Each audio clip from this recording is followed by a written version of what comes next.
आज हमारा week 2 finish हुआ है और वीक 3 अब स्टार्ट होने जा रहा है।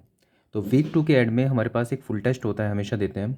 आज वो टेस्ट मैंने भी दिया था और मैंने अपने मार्क्स अपलोड किए थे और आप सभी ने भी वो टेस्ट दिया और अपने मार्क्स अपलोड किए। ये आप सबके मार्क्स हैं जो कि मैंने एनालिसिस के लिए यहाँ पे लिखे हैं। मोस्ट ऑफ द स्टूडेंट जो इस 90 डेज़ प्लान के साथ जुड़े हुए हैं वो बिगनर है और आप सभी ने 2 फुल टेस्ट दिए हैं। ये अपने आप में ही बहुत बड़ी बात है, क्योंकि 2 वीक में आपने जितना सीखा उन सब का समरी लेके उन सबको नॉलेज को इकट्ठी करके आपने फुल टेस्ट दिए और आपने इतने अच्छे मार्क्स लेके आए। तो ये सही में बहुत बड़ी बात है ये। तो इसमें अपने आप को जज नहीं करना है कि आपके अभी कितने मार्क्स आ रहे हैं। ये बिल्कुल ऐसा है कि 200 नंबर का पेपर था, उसमें आपके पास शायद 50 60 100 नंबर की नॉलेज थी। उसके अकॉर्डिंग उस 100 नंबर में से आपने 50 नंबर या 60 नंबर लेके आए, तो अपने आप को शाबाशी देनी है इस चीज़ में।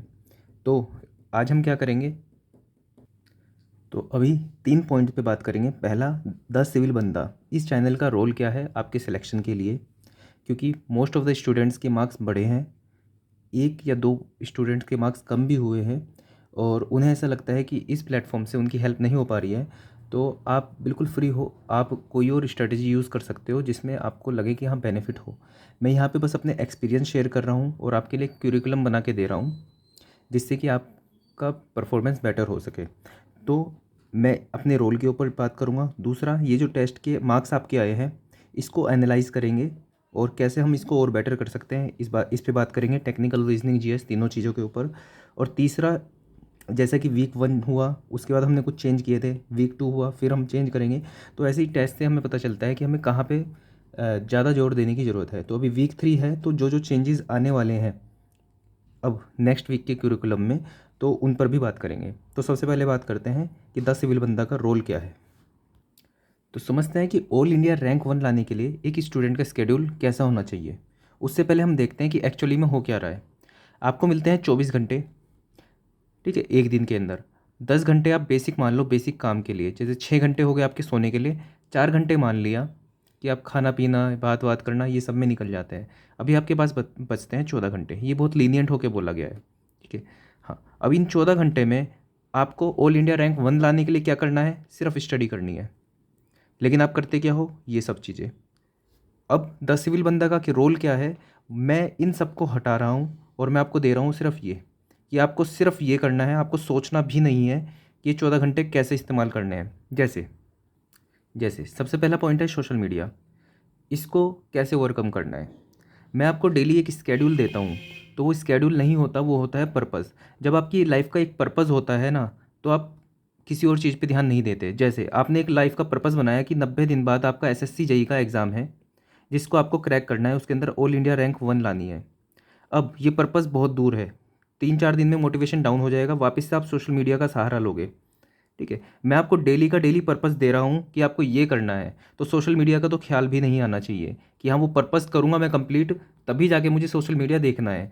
ये आपको पर्पस बनाना है। ये मैं आपको एक इमेजिनेशन के थ्रू सोचोगे तो चीज़ें ओवरकम कर पाओगे। तो सोशल मीडिया इस तरह से बहुत आसानी से आप छोड़ पाओगे कि आपके पास डेली का पर्पस होगा, 90 दिन बाद का नहीं, हर दिन का पर्पस होगा। तो उस पर्पस को आप करने के लिए सुबह से शाम तक लगे रहोगे और ये चीज़ छोड़ सकते हो। इसके लिए तो आपको ये सब चीज़ डिलीट करनी ही पड़ेगी। आपका इसका मन भी नहीं करेगा और ध्यान भी नहीं आएगा जब आपके पास एक पर्पस होगा करने के लिए। सिर्फ इतना नहीं कि आपको एक बहुत अच्छी सैलरी होगी, आपकी गाड़ी होगी, ये होगा, ये बहुत दूर का पर्पस हो जाता है। वो उतनी देर देर तक मोटिवेशन रह भी नहीं पाता है। तो मैं आपको डेली एक पर्पस दे रहा हूँ कि आपको ये करना है और उसके बाद आपके दिमाग में कुछ आएगा भी नहीं है, तो ये सब तो आपको डिलीट कर देना है।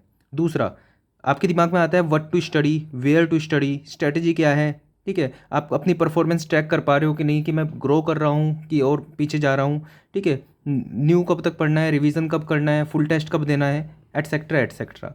तो इन सब का भी डेली डिसीजन लेने में आपका एक तो टाइम वेस्ट होता है। आपको 14 घंटे मिले हैं, अब आपने इनको थोड़ा थोड़ा टाइम भी डिस्ट्रीब्यूट कर दिया, ठीक है, तो आपके करीब 6 7 घंटे तो यहीं पे चले जाएंगे। तो आप यहाँ पे कैसे दोगे। ये मैंने आपका जब प्लान बनाया था, इसके अंदर मैंने आपको बताया था आपको जीएस, टेक्निकल और रीजनिंग तीनों चीज़ें पढ़नी है। पॉलिटी पढ़नी है आधा घंटा, हिस्ट्री पढ़नी है आधा घंटा, ज्योग्राफी, मिसलीनियस और करंट अफेयर ये सब आधा आधा घंटा, तो ये हो गया 2.5 घंटा, टेक्निकल 2-2 घंटे पढ़ना है, तीनों सब्जेक्ट 6 घंटा, और आधा घंटा रीजनिंग करना है, आधा घंटा ये हो गया, तो 9 घंटे। तो 9 घंटे तो आपके निकालने हैं। अब सब टाइम आपका इधर चला गया तो उधर क्या दोगे, पढ़ाई कैसे करोगे? तो मैं आपके पास क्या लेके आया हूँ, मैं कह रहा हूँ आपको कि ये चीज़ मैंने आपकी ख़त्म कर दी। दूसरा कि आपको क्या पढ़ना है, कहाँ से पढ़ना है, नोट्स आपको प्रोवाइड करा दिए। क्या पढ़ना है मैं आपको ये बता रहा हूँ।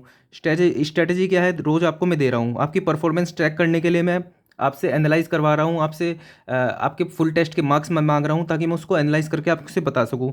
ठीक है, न्यू कितना पढ़ना है, रिवीजन कब करना है, ये सब मैं आपको बता रहा हूँ कि आपको आज ये टॉपिक का रिवीजन करना है, फुल टेस्ट कब देना है, ये सब मैं आपको दे रहा हूँ। इन सब चीज़ों में एक तो आपका टाइम वेस्ट होता है ये सब करने में।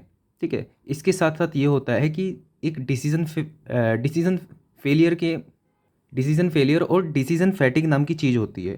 वो क्या होता है, सुबह आपके पास एक डिसीजन लेने की पावर होती है। ठीक है, कि आपको आज ये करना है, आपको ये तैयार करना है, लेकिन जैसे जैसे आप इनमें डिसीजन में यहाँ पे अपना वो विल पावर लगाते हो, तो धीरे धीरे आपकी जो डिसीजन मेकिंग पावर होती है वो कम होती चली जाती है, विल पावर भी आपकी कम होती चली जाती है, और आप प्रोक्रेस्टिनेट करने लगते हो कि चीज़ें टालने लगते हो आगे पे। तो आपको इन सब चीज़ों को तो मैं निवारण करके दे रहा हूँ कि इधर तो आपको सोच नहीं है, आपके पास से बस एक स्केड्यूल आया, आपको बस ये करना है। तो इससे क्या हुआ, आप प्रोक्रेस्टिनेट नहीं करोगे, क्योंकि आपको पहले से पता है कि आपको करना क्या है। ठीक है, उसके बाद आप 9 घंटे तो आपको इसमें लगाने हैं। अब आपके पास 14 घंटे बचे। अगर आप इधर नहीं दोगे तो आप और एक्स्ट्रा टाइम दे सकते हो, इधर रीजनिंग को 1 घंटा कर सकते हो, टेक्निकल में डाल सकते हो 1-1 घंटा। ठीक है, तो 10 सिविल बंदा का तो रोल ये है कि मैं आपको इन सब चीज़ों से दूर ले जा रहा हूँ। आपको मैं बता रहा हूँ कि क्या पढ़ना है, कैसे पढ़ना है, पेपर का लेवल क्या होगा, टफ होगा, इजी होगा, क्वेश्चन किस टाइप के आएंगे, मैटर नहीं करता है। आप डेली पढ़ोगे, नॉलेज गेन करोगे, डेली प्रैक्टिस करोगे क्वेश्चंस की, फिर कैसा भी पेपर आ जाएगा, कुछ नहीं होगा वो आपके सामने। तो ये तो हुआ 10 सिविल बंदा का रोल। अगर आपको ये सही लग रहा है रोल, तो इसके साथ जुड़ो और डेली पढ़ाई करो हमारे साथ मिलके, डेली रिवीजन करो, जो भी मैं बता रहा हूँ उसको कंप्लीट करो। एट द एंड, वीक के एंड में रिवीजन करो, फुल टेस्ट दो। ये सब 90 दिन तक चलेगा ये पूरा। अब आते हैं सेकंड, टेस्ट एनालिसिस के ऊपर। तो ये टोटल 34 स्टूडेंट्स ने अपने मार्क्स अपडेट किए कम्युनिटी पोस्ट पे। तो मैं थोड़ा एनालाइज करना चाहता हूँ। सबसे पहले सबसे लॉयल चीज़ रीजनिंग, सबसे लॉयल चीज़ इसलिए कि आप इसके अंदर जितनी मेहनत करोगे उतने ही आपको मार्क्स ला के देगा। जीएस उतनी लॉयल नहीं है, लेकिन रीजनिंग पूरी लॉयल है। आप डेली इसके अंदर इनपुट दोगे तो आपको मार्क्स ला के देंगे। तो ये ब्लू साइन वाले मार्क्स देखते हैं। चलो 28, 14.25। देखो जिसके 30 से कम आ रहे हैं, ठीक है, मेहनत करने की ज़रूरत है, डेली पढ़ोगे तो आपके मार्क्स आ जाएंगे। तो यहाँ पे ये मत सोचना जैसे 14.5 मार्क्स आए हैं तो आपके आए हैं 62.25 मार्क्स। तो इसमें डिमोटिवेट होने की ज़रूरत नहीं है। ये बस अभी इनिशियल स्टेज में है, आपने शायद प्रैक्टिस कम करी है रीजनिंग की, ठीक है, या फिर आपने अपने हिसाब से की भी है। तो आप जब डेली आधा आधा घंटा करते रहोगे तो ये आराम से बढ़ेंगे, 30 तक आपके बहुत आराम से जाएंगे। तो इनको 62.25 मार्क्स मत मानो आज, इनको मानो 80 मार्क्स। जो 17.5 मार्क्स जिसके आए हैं वो 54 मार्क्स ना माने अपने, वो 70 मार्क्स माने आज। ठीक है, ऐसे ही यहाँ पे 115 मार्क्स, ठीक है, 110 मार्क्स, 60 मार्क्स, ठीक है, 45.25 नहीं है, 60 मार्क्स हैं उसके। ऐसे 101 नहीं है, 110 है। ठीक है, इस तरह से आपको इमेजिन करना है। आपको एट द लास्ट 90 दिन बाद आपके बहुत आराम से 45 तक आप बहुत आराम से पहुंच जाओगे, अगर डेली रीजनिंग कर रहे हो आधा घंटा तो। ठीक है, तो जिसके मार्क्स ही कम आ रहे हैं, ये ग्रीन में मार्क्स लिखे हैं आपके अभी के मार्क्स, और मैं ये एंटिसिपेट कर रहा हूँ कि 56 से सीधा 70 जाएंगे उसके मार्क्स, बिना टैक में मेहनत किए, बिना जीएस में मेहनत किए। ये वो चीज़ है जिसमें आपको मेहनत नहीं करनी है उतनी, बस डेली प्रैक्टिस करनी है, उससे मार्क्स आपके इतने आ जाएंगे। मतलब एफर्टलेस मार्क्स हैं, 56 से 70 जाएंगे, 125 से 135 आने वाले हैं मार्क्स, 71 से 80 आने वाले हैं, ऐसे ही। ठीक है, अब आते हैं सेकंड सेक्शन जीएस के ऊपर। पहला सवाल, क्या जीएस में 50 में से 50 मार्क्स लाने हैं? नहीं, जीएस में 50 में से 50 मार्क्स नहीं लाने हैं। इतना एफर्ट आप ना ही करो, अच्छा है। कारण इसका ये है कि आप इसमें इतना अच्छा एफर्ट करोगे तो टेक्निकल में कहीं ना कहीं लैग हो जाओगे। जितना एफर्ट करना है टेक्निकल में करना है, इसमें क्या करना है वो मैं बताता हूँ। जिसके 15 से कम मार्क्स आ रहे हैं, ठीक है, तो यहाँ पे एक रीज़न ऑफ वरी है कि आपके 15 मार्क्स तो आने ही चाहिए जीएस के अंदर। 2 हफ्ते का करिकुलम हो चुका है, आई गेस इतना हम कर चुके हैं कि हम 15 मार्क्स लेके आ सकें। मैं ये नहीं कह रहा कि आपने अच्छे से फॉलो नहीं किया, लेकिन मैं ये कह रहा हूँ कि अगर अभी भी आप कंटिन्यू करते रहो तो जीएस में आराम से आप मार्क्स गेन कर सकते हो। 15 मार्क्स तो चाहिए ही चाहिए। ठीक है, 8.8, 11, 2.8 मार्क्स। अब ये बताओ, जैसे 2.8 मार्क्स आए हैं, क्या आप मान सकते हो कि जो 2 हफ्ते में हमने जीएस के अंदर पढ़ा है वो सब पढ़ने के बाद भी 2.8 मार्क्स आ रहे हैं? ठीक है, मैं पॉइंट आउट नहीं कर रहा हूँ, मैं बस जस्ट बता रहा हूँ एनालाइज करने के लिए कि जीएस का मैं जितना दे रहा हूँ सिर्फ उतना भी आपने कराना, तो 15 मार्क्स तो आपके आ ही रहे हैं मिनिमम। ये एफर्टलेस है। एफर्टलेस मतलब आपको ज़्यादा मेहनत करने की ज़रूरत नहीं है, डेली बस पढ़ते रहो, देखते रहो बस चीज़ों को, 15 मार्क्स तो ऐसे ही आ जाएंगे आपके। ठीक है, तो यहाँ से भी हम एंटिसिपेट कर सकते हैं कि 70 से 76 मार्क्स हो जाएंगे। ठीक है, जैसे 50 नंबर आ रहे हैं तो 56 मार्क्स आने वाले हैं, क्योंकि 8.8 मार्क्स बहुत कम है। अगर जो आप बेसिक बेसिक भी कर लोगे तब भी आपके 15 मार्क्स तो आने ही वाले हैं इसके अंदर, तो जीएस के अंदर 15 मार्क्स तो लगा के रखो। ठीक है, 50 से तो 56 होने वाले हैं, 75 से 80 होने वाले हैं, 60 से 75 होने वाले हैं। मैं ये कोई ऑप्टिमिस्टिक बात नहीं कर रहा हूँ, मैं ये बहुत बेसिक सी बात कर रहा हूँ कि 15 मार्क्स तो अगर आप डेली पढ़ोगे भी ना 90 दिन तक, तब भी 25 मार्क्स आपके आ जाएंगे। इसमें ज़्यादा सोचना नहीं है कि जीएस में मार्क्स आएंगे कि नहीं आएंगे, सिर्फ बेसिक पढ़ते रहो, 25 मार्क्स तो तब आ जाएंगे। बहुत एक्सेसिव मेहनत करोगे ना, ठीक है, तब जाके 35-40 मार्क्स आएंगे आपके, लेकिन बहुत बेसिक सी चीज़ें करोगे तब भी आपके 20 से 25 मार्क्स तो बहुत आराम से आ जाने वाले हैं। ठीक है, तो यहाँ पे देखो 10.5 मार्क्स आ रहे हैं। ठीक है, वैसे टोटल 90 आ रहे हैं, तो 95 मान के चलो इनको, 4.25 मार्क्स। ठीक है, 80 मान के चलो आपके, अगर जो आज 70 मार्क्स आ रहे हैं। ठीक है, तो ये हुआ जीएस। अब चलते हैं टेक्निकल, ये है सबसे ज़्यादा इम्पोर्टेंट। अब बहुत हार्ड बात बोलने जा रहा हूँ, इसके अंदर अवेयर हो जाओ। अगर आपके 70 मार्क्स नहीं आ रहे हैं, 70 मार्क्स नहीं आ रहे हैं अगर जो आपके, तो मतलब आपका या तो इसी स्टेज में छूट जाओगे या फिर अगली स्टेज में छूट जाओगे मेंस में, क्योंकि मेंस बिल्कुल हार्डकोर टेक्निकल होने वाला है। तो यहाँ पे 28-52 जितने भी हैं लगभग सभी लोगों के 70 मार्क्स से तो कम ही हैं, कुछ शायद एक आधा भी नहीं है जिसके 70 मार्क्स आ रखे हैं। ठीक है, तो अब ये बोल तो दिया 70 मार्क्स लाने हैं, लेकिन आएंगे कैसे, उसका भी पूरा क्यूरिकुलम आपको बना के दिया हुआ है। अगर आप डेली सिर्फ पढ़ाई कर रहे हो, कोई जॉब वॉब नहीं कर रहे हो, तो 3 सब्जेक्ट मैं आपको देता हूँ, आपको लगा देनी है जान उसके अंदर, वो 3 सब्जेक्ट के चैप्टर करने में। एग्ज़ाम से एक दिन पहले, 2 दिन पहले, एक हफ्ते पहले पूरे जितने भी 14-15 सब्जेक्ट हैं सब रिवाइज करते हो कि नहीं करते हो।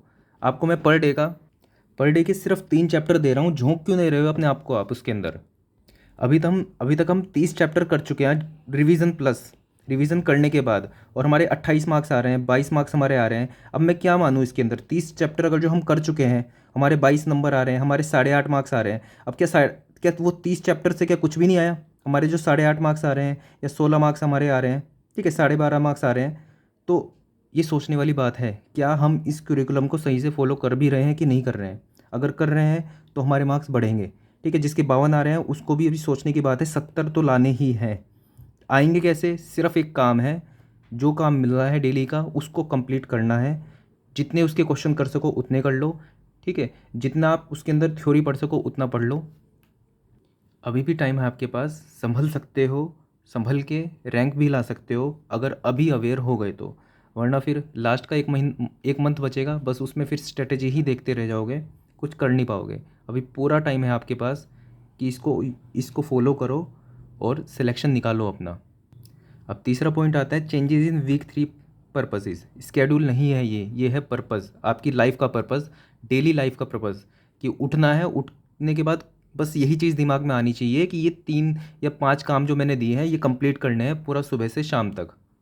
अगर मैंने ये काम नहीं किए तो मैं नहीं हकदार हूँ कि मेरी ऑल इंडिया रैंक 1 आए या मेरा सिलेक्शन भी हो। ये चीज़ दिमाग में रखना है आपको।